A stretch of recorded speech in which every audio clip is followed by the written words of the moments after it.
actually first met Elizabeth through her children. And that's one of my favorite ways to meet people is through their kids, because you get to know so much about them by seeing their kids. And I've watched Elizabeth over the last few years just grow tremendously in her love for God.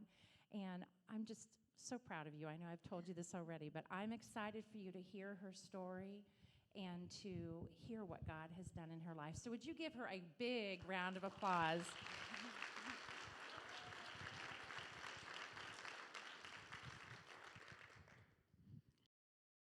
Thank you all for coming and being here tonight. I am Elizabeth, and by the grace of God, I'm a recovering addict. Revelations 12:11, and they have conquered him by the blood of the Lamb and by the word of their testimony, for they love not their lives even unto death. I'm just going to read from this. Growing up, my parents took us to church. I don't really remember it much. I do remember trying to find ways to sneak out and run around the church. We lived in the suburbs of the Twin Cities in Minnesota. I went to an elementary school that was predominantly white. I was the only brown person there. There was others a little darker than my skin, and that had an effect on me. I couldn't understand why my skin's color was so dark. I would often try to scrub my skin to make myself lighter because I thought I was dirty for some reason. And I recall learning about the Ojibwe Indians. They're there in Minnesota, and I was excited because they were the same color as me. They looked like me. And they taught us how to say hi in their language. And so when I went home to tell my parents, I learned to say hi, they just laughed at me because they're like, that's not what you are. It wasn't until we moved to South Dakota when I was 7 or 8 that I had learned that I'm an American Indian. Lakota, to be specific, from the Standing Rock and Cheyenne River Sioux tribe. This was moving to the reservation was a huge culture shock for me. I went from being the one brown person to being surrounded by brown, and yet I still did not fit in because they were raised in Lakota culture from birth and I wasn't. They were also exposed to much more at that age. At the age of 10 to 12, my skin developed a condition that the doctors didn't know what it was, but I know now it's called polymorphous light eruption. It's an allergic reaction to the sun. But my cheeks were like open sores with constant pus and sometimes blood draining from them, and my lips were immensely chapped, so the kids started calling me Scarface. And they stayed away from me because they thought I was contagious. So at the age of 12, I had come to the conclusion that I was uncomfortable in my own skin. I was ugly and gross. I was rejected, and nobody liked me, and I was a lonely kid. Back then, I didn't understand what it was, but I know now that I suffered anxiety and panic attacks. I remember having anxiety building up until the day my mom left. I don't remember them ever fighting or arguing in front of us, so I didn't know how I knew something was about to happen, but it felt like it came out of nowhere. And I begged my mom to take me as she walked out the door. I begged her to not leave me as I chased her car down the road. And I was a huge mama's girl. So no, I believed I was unwanted. I love my mama, don't get me wrong. I understand now that she is a person with her own hurts, hang-ups, and habits. But me and my little brother, we went back and forth between my parents' house. My mom got remarried, and we were exposed to abuse and alcohol. My dad worked a lot and also put his Bible down and picked up gambling. But in both houses, my parents weren't present for us, so I believed I was abandoned. I started cutting myself, and I started to seek and feed this God-shaped hole with anything to make the hurt stop. I'm sorry to out my parents like that. I loved them both, but they did the best with what they knew. Now from age 13 to 31, I couldn't stay home. I was always so anxious. When I was at my dad's, I was always out and about in town or at my friend's house because she had a car. I found out just how sheltered I was. When I was at my mom's, I skipped school all the time or would take off with people after school. Both times I was surrounding myself with people who did drugs and drank alcohol. The first time I had sex, I wasn't ready. It was unwanted and then became forced. I think I was looking for the feeling of being wanted. I had somehow correlated sex with love or like. After this event, I only felt worse. I was ashamed. I didn't stand up for myself. I hated myself. I started to drink to the point of blackout. I didn't care what happened to me. I had no self-worth, no self-love, no self-esteem.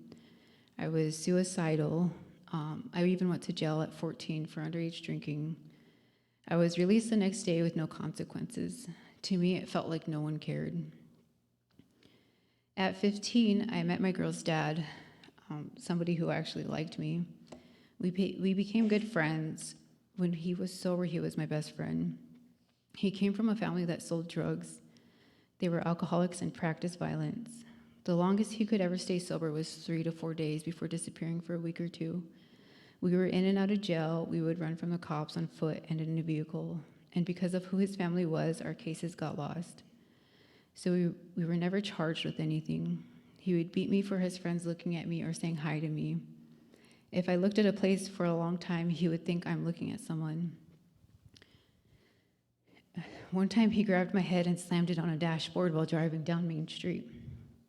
When I was pregnant with Mercedes, he would put knots on my head and hit my arms because he said it wouldn't hurt the baby. And there was a time I woke up to him hitting me. He cheated on me with all my friends, and every time I would try to leave, he would threaten to kill himself. And one time he actually tried. At age 19, I was given a large bottle of hydrocodone, an opioid. I started using to help the physical pain. Finally, New Year's Eve in 2010, on this party bus we had all rented, before we even got on the bus, I had this gut feeling something bad was going to happen. As we got to the bar and exited the bus, he waited for me to walk in front of him, and I was going down the stairs. He kicks me in the back. I go flying off the bus, embarrassed and ashamed. I got up and ran, and that was it for me. I was done. I took my 2 daughters and left. I didn't know how to be alone. I met someone, and we married very quickly. I didn't trust, and I wasn't faithful. A huge part of that marriage failure was on me. I was broken and afraid to be alone. I was very unhappy with myself. My suicidal thoughts became heavy, and I acted on it once. I was drinking an 18-pack of Bud Light daily with my new pill habit. When the relationship became violent, I fought back, and then I left. I got an apartment and hid from him. The day he found us was the last day we saw him. He came through the outside apartment door, and then kicked my door in, and as he approached me, I noticed he had a knife, and he came flying at me. I remember Benita was sitting on the floor crying from all the noise, and I closed my eyes, and I thought, this is how I'm going to die. And just that quick, the neighbor who heard everything tackled him right before he got to me. My 3 girls and I moved in with my mom after this out of fear, and the fact that when he left that night, he took all I had. I also found out a new way to ingest opioids for an optimized experience, which then I became addicted. Living with my mom, I worked during the daytime as an office clerk at the USGS and bartended at a bar used to be known as the world's largest biker bar, the Full Throttle Saloon. And on Sundays, I would call myself a Christian by taking my girls to church. But when I left, I still listened to the same music, had the same foul mouth, did my pill taking and daily drinking. I ended up getting fired from the bar because of my belligerence. That was the first time ever being fired and not my last. My addiction was starting to show. Or maybe it was already showing, but I was in denial. In 2013, my mom was moving to Rolla for her job. And I went with her, and someone I knew resurfaced into my life before we moved, and he offered to come with us. And I wasn't ready for it. I felt that in my spirit, but I knew I didn't want to be alone. He became my second husband. Him and I were highly addicted to painkillers, and I had become dependent on alcohol, mostly Fireball. I started stealing painkillers from my mom and my uncle who had broke his collarbone. We spent at least $1,000 a week on pain pills. I lived to use and I used to live. After a few years, I got tired of every day needing to ingest these drugs so that my body didn't go through withdrawal. I was tired of thinking about how and when are we going to get more. So I tried to detox secretly and admitted myself into a detox center. But he kept using, so it made it hard for me to not use. And so finally in 2017, I told him I wanted to be done and I wanted to quit. He decided he didn't want to quit, so he left. And my response was, I'm not enough, I'm not wanted, and I'm abandoned. Not too long after he left, I left as well. I left my 3 girls and my son with my mom. We were living with my mother at the time because we couldn't keep a house because of our addiction. I left because I couldn't stay sober. Sober was not an option for me. And it was part of her conditions to live with her. I had to stay sober and go to church. But being sober was unfathomable. I had finally put down pain pills, but I picked up methamphetamine and benzos instead. I wrecked my car, got a DUI, lost my license, and lost my job. I was on uppers and downers. I smoked a pack of Marlboro Reds daily, and I had to have several shots of Fireball at all times. I would throw up stomach acid if I didn't have alcohol in my system. I honestly didn't think I was going to make it to 30. On April 1st, 2018, I took a handful of sleeping pills and chased it with a bottle of tequila in hopes I wouldn't wake up the next day. But I did wake up a day or so later, and I woke up in jail with my first felony drug charge. I had found rock bottom, and I started drilling through the bedrock. I was out in the street in Rolla for a couple years, visited county jail a few more times. I always remember feeling there was this hole inside me that I couldn't fill. There was this pain that wouldn't stop. I needed something, but I didn't know what it was. On February 15, 2019, I tried heroin intravenous for the first time, and I overdosed. I used to carry Narcan with me for the idiots who overdosed, and I never thought it could be me. But the very Narcan I carried ended up saving my own life. I didn't do heroin that way again. A few days later, this guy I've been around for a while tried to force himself on me. And he held me down to the ground. I screamed so hard, I've never felt so helpless in my life. And when the people in the other room broke through the door, the guy told them I was stealing from him. They threw me out. I walked downtown from Newburgh to Stuckey's gas station at 3 a.m. From there, long story short, one brush with death and a hitchhiking later, I ended up in Kansas City, staying with a girl that I met from county jail. She was in federal holding at Phelps County. When she told me in jail the weight she carried on the street, I didn't believe her.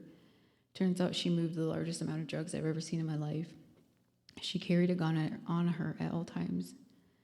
And then I started using heroin not intravenously, along with other drugs that I was already taking. I don't know how I'm not dead today. The amount of drugs I use daily, the combinations, I should have had a heart attack. I still don't understand the math there. My friend ended up getting arrested, which led to me to fend for myself. I was very codependent on her, and I was abandoned once again.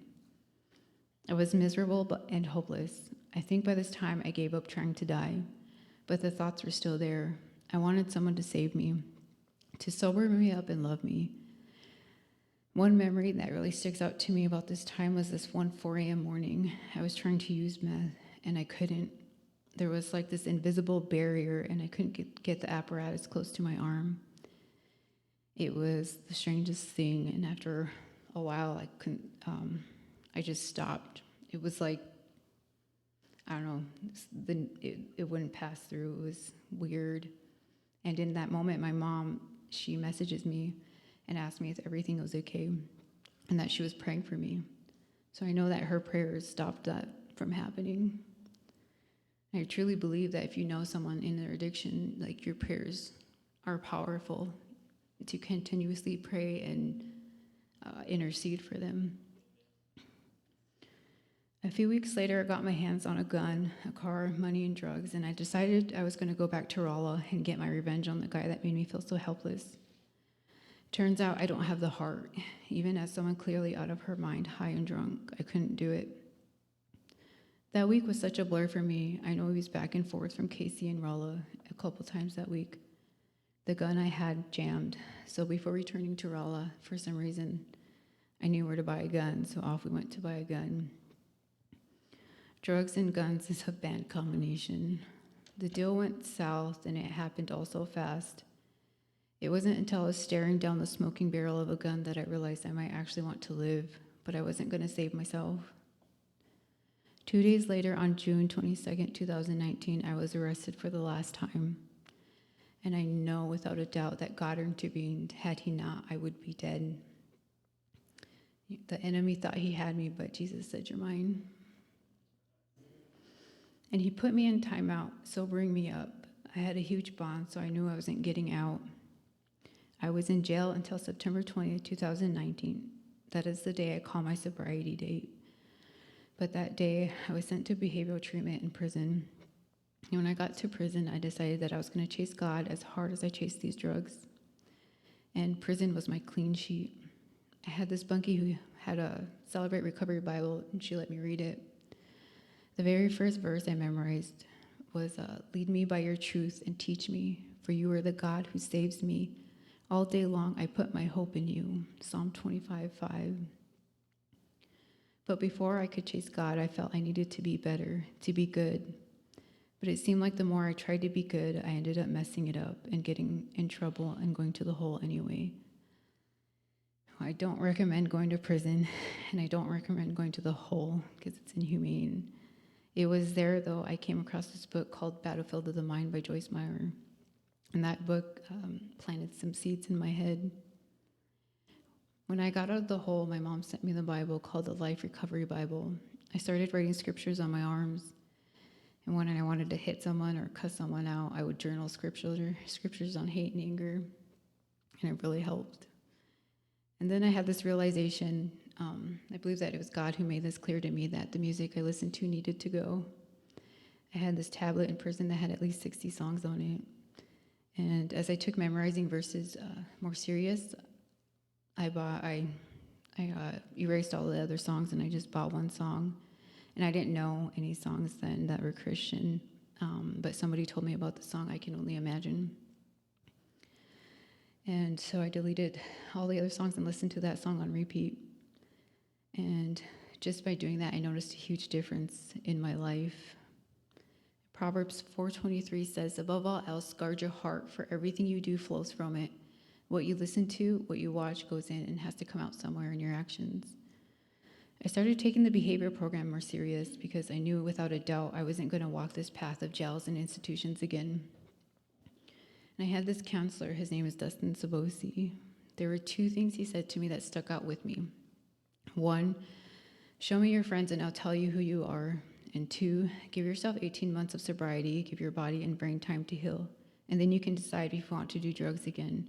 Drugs will always be there. And I took that to heart because it made sense. Drugs are everywhere. And I knew in my heart I did the jails and the institutions. The next time I used it would be death. January 12, 2020, 6 days before I was going to be released, I felt it in my chest. In my spirit, it was now or never. So I surrendered and gave my heart to the Lord. Upon being released, I went through that journey that most recovering addicts take and went to the mental health place where they diagnosed me with a PTSD, bipolar disorder, and severe depression. I attended NA and AA meetings. I stayed in the Bible, flooded my ears with sermons and praise and worship music. I got a job. I got my driver's license back. I bought a car, got a house, found First Assembly through Alcoholics Victorious, and this place became my home church. The summer of 2020, I was on the medication for anxiety, depression, and was taking sleeping pills. And I felt like a zombie with no emotions. So I had this sponsor who made me realize that suicidal thoughts aren't normal.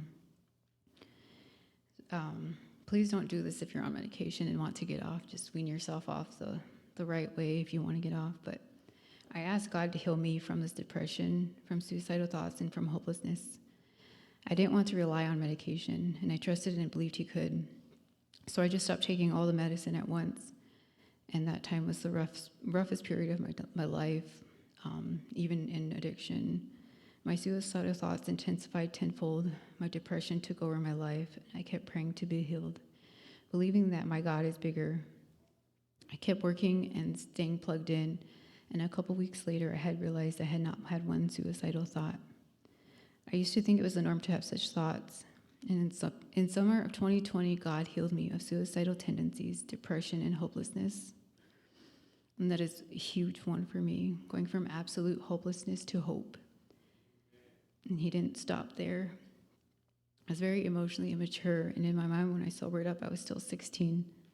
God brought people from NA and church to walk with me through learning how to regulate my emotions, how to maintain relationships, and also how to let go of what is not helping me grow, to help me recognize that I'm responsible for my response to others, and that if someone isn't treating me right, it's because I allow it, and that it is okay to say no.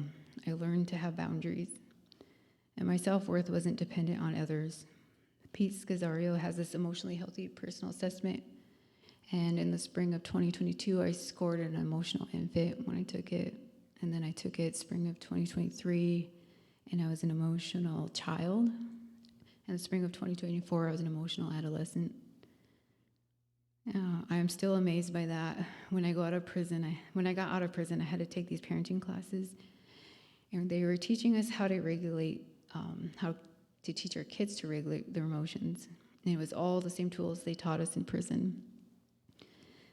Can you imagine grown adult women and men being taught at our big age how to regulate our emotions? Things we should have learned when we were kids. When my kids came to live with me, I knew I had to take care of my responsibilities. Over the last few years, I prayed to be the mom God wanted me to be for them. Then my responsibilities have become my most favorite people to be around. Because of my relationship with Christ, my kids get to experience a safe, stable, consistent home. Sometimes I just sit and stare at them and side-eye them sometimes, think of how much I wanted this for myself. A present parent at home. It makes me picture generational curses being broken. And God keeps working in me. He gave me an understanding that I would be bringing the living water as well as clean drinking water to those in need. I was very doubtful that I could go to S&T. I thought I had fried my brain from all the drugs. But by the grace of God, I'm now finishing my junior semester at S&T, and it is all by the grace of God. Without a doubt, Christ is in all of this. I wanted to quit so many times, and just at the right moment, he brought people into my life to say the right things, or he worked things out in my favor. People often say to me, I don't know how you do it all, but you do know. It's through the power of the Holy Spirit in me, because I cannot do this on my own. Going to S&T, God worked out my fear of failure and perfectionism. He's working out perfectionism. I learned how to give myself grace. I had learned how to keep persevering and to keep leaning into God at all turns. It is absolutely amazing that God would bring me through this. I never have thought I could make it this far. I had a friend who graduated with her master's and went to work in St. Louis. She told me one time, I am glad you're sticking it out. You'll have so much dignity when you graduate. And I didn't know what dignity meant, so I looked up the definition. And the dignity is the state or quality of being worthy of honor or respect. I immediately was like, Lord, why are you so good to me? I can have dignity. How is it possible that you would take someone like me, someone so broke, so lost, so filled with pain and shame, and bring me to a place of dignity, honor, and respect? The Lord pursues me daily. He doesn't need me, but he wants me. He shows me I am worthy. I am valuable. I am accepted. I am made in the image of God, according to his likeness. I am in his hand and cannot be plucked from it. And behold, I am with you always at the end of age, Matthew 28:20. And God has said, I will never leave you nor forsake you, Hebrews 13:5. You hear that? I'm not abandoned. God is with me. I know without a doubt God is a man of his word and faithful to keep his promises. He not only died for my sins, he gave me an abundant life. He cleansed me of my past. Why wouldn't I give him my all? 2 Corinthians 5:17. Therefore, if anyone is in Christ, he is a new creation. The old has passed away. Behold, the new has come. I know a lot of you seen Zibby as my Facebook name. That girl Zibby has passed away. The new has come. Growing up, no one even knew my first name was Elizabeth. I never cared to look it up either until I gave my heart to Christ. And I found out the biblical meaning is, God is my oath. I truly believe it and stand on it. God is my oath. That no matter what happens, God is the rock on which I stand, and he isn't done with me yet. I am not perfect, not even close, but I am so much better than I used to be. So please don't call me a name that no longer represents me. I am Elizabeth. I am a child of God. I am the daughter of the Most High. I am redeemed. I am set free. And I am very thankful for my salvation and sobriety. Everything else is a blessing and a gift from God. And now I pass. Glory to God in the highest.